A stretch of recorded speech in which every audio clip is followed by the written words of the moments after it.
Hey y'all, it's Farmer Meemaw, and today I'm going to show you how to make homemade yogurt without any special equipment and without any special ingredients. You're not going to believe how easy this is to make and how good this stuff tastes. The kind of yogurt I'm making today is called Vietnamese yogurt. It's my favorite because it's a little bit sweet and it reminds me of Yoplait that you can buy at the store. Now, let's get started. The first thing we're going to do is add a 14-ounce can of sweetened condensed milk. Now, something y'all need to know about me, I'm not going to let any of this go to waste. And so I went ahead and scraped it clean in there so y'all wouldn't have to watch me do that. So to this, we're going to add 1 can of boiling water. We're going to add boiling water into this can. Okay? Right there. And the trick here is to get it from here into our bowl without burning ourselves. Ooh, that's hot. Alrighty. And in we go. Alright, folks. Now, we're going to stir this up. And the next thing we're going to do is we're going to add some milk, okay?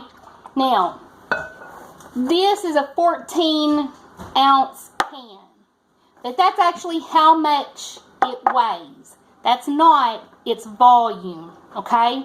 And so if I use 2 of these, that's 28 ounces, but that's actually only 3 cups.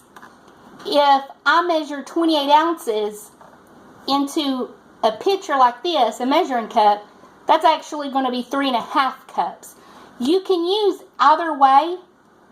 I use 3.5 cups because it makes it go a little further and it's a little less sweet when you do it that way. Okay, and your milk should be close to room temperature.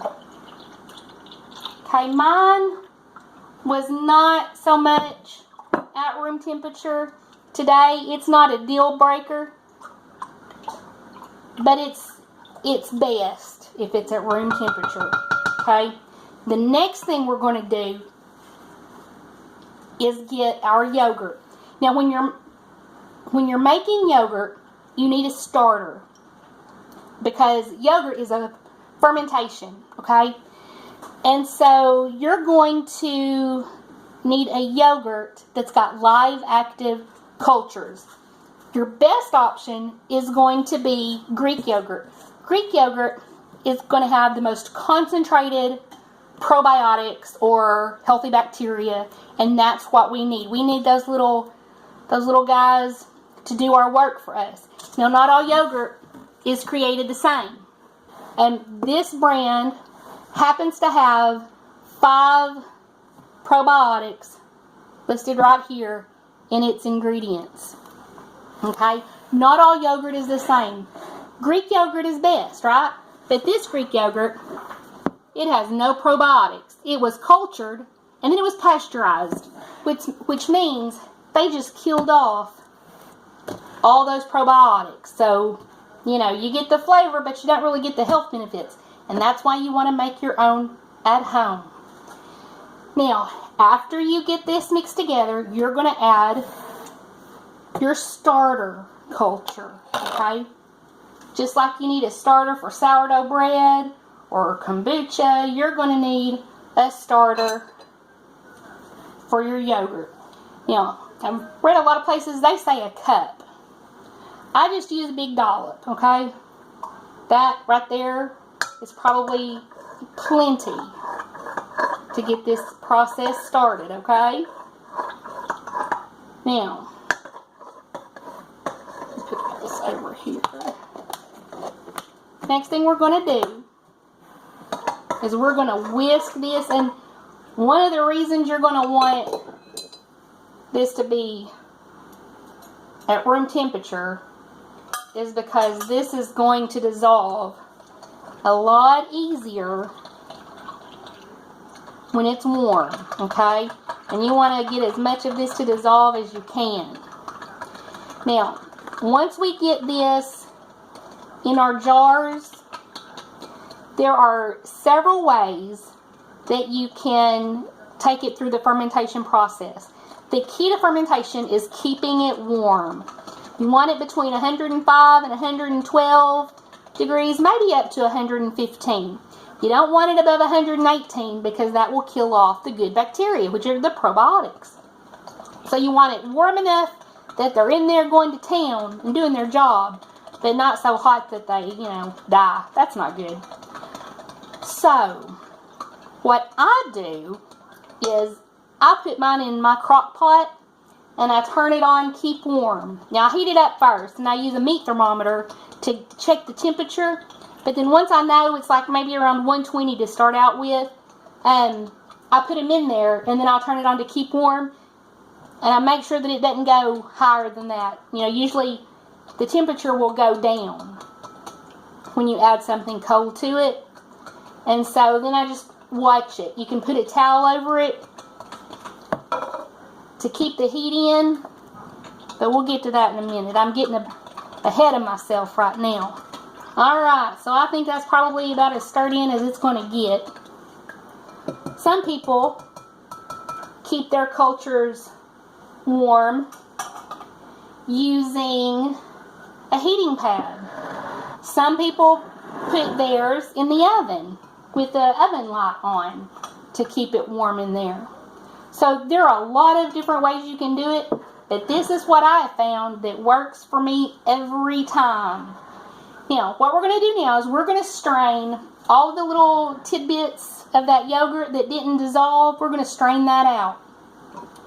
Anytime you're dealing with any kind of fermentation, it's best not to use metal. And so this is a plastic mesh strainer. You can get a pack of 4 different sizes. This one, and then you see these over here. Those are the other 3 for 99 cents. So it's, it's not going to take much money to get you what you need to make this. Now, we're going to strain some of this off.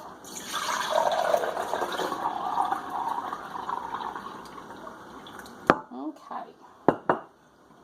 And then we're going to fill up our jars. Okay.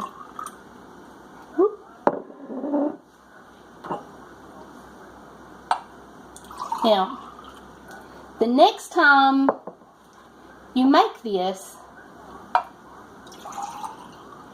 you don't have to, if you've used up all your yogurt or you ate all of your starter yogurt,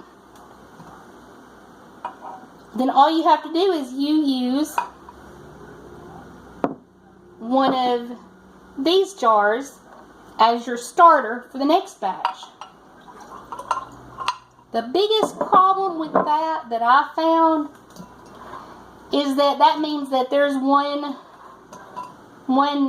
jar of yogurt that you can't eat. And that's really hard to resist when you've got it sitting there looking at you. And you know it tastes good. I personally have not been able to use a jar of the yogurt that I made yet because I always eat it. I just keep that yogurt in my refrigerator, that starter yogurt, that Greek yogurt, and just use a new batch of it every time. Got a little bit more. So let's see here.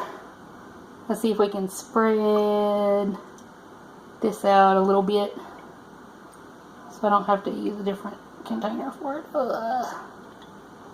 There we go. A little bit more. And whoop, there we go. Now,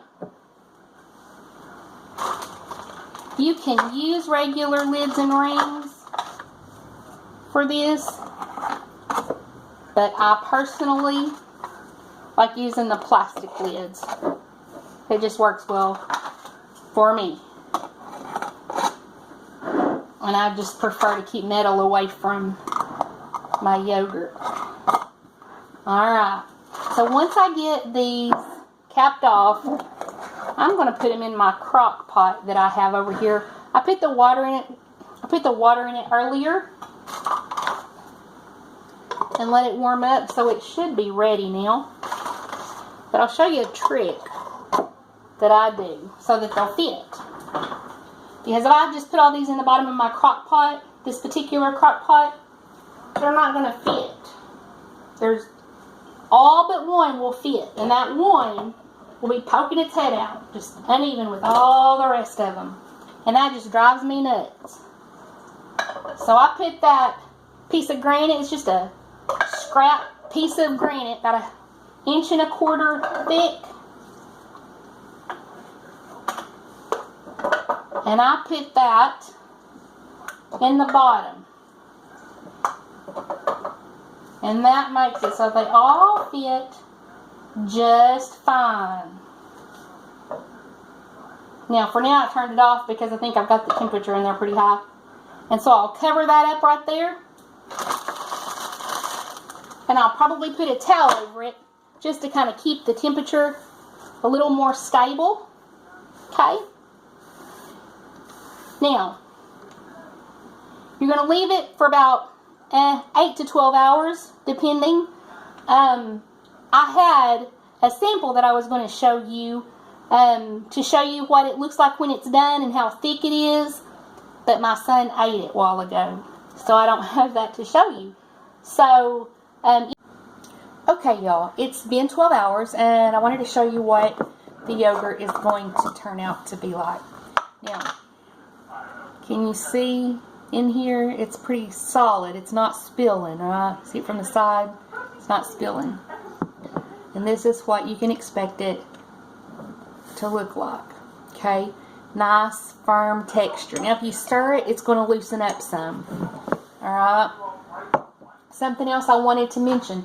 When you use your crock pot, since it's 12 hours, you might be tempted to put it in and then let it go overnight. And that's fine. But if you do, you be sure and turn your crock pot off and then just lay a towel, like a bath towel or something, over the top of it. You don't want to leave it. Even on Keep Warm, it will get really hot during the night. And you will ruin your batch. So be sure and turn it off. It'll be just fine. You just want that temperature of that water to stay a little warm. Something else I wanted to show you is, now, what I use, these are half pint. It holds 1 cup. It's a half pint jar. You can also use, now, that's a cup, so that's 8 ounces. These baby food jars are 4 ounces, and they're the perfect size for little kids. You can use one of these larger ones. These are 6 ounces. And these are also 4 ounces, and I found these, and I love the shape of them. I just think they are so cute. They are Beech Nut brand. And so I actually bought 6 or 8 of these of baby food and just dumped out the baby food and washed the jars so I could use them to make yogurt. And when you make them this size, probably the easiest way to do it would be to put them in like a casserole dish and put hot water in that casserole dish, put them in that casserole dish, and then pop it in the oven. I actually did a batch like that last night, and it turned out wonderful. So the key is just keeping them warm around 100 degrees, 105 to 112 degrees, and you will turn out some excellent yogurt every time. Super easy, super delicious. Okay, so if you like what you see, give us a thumbs up and subscribe if you want to see more. If you have any questions or comments, leave them below. Thank you.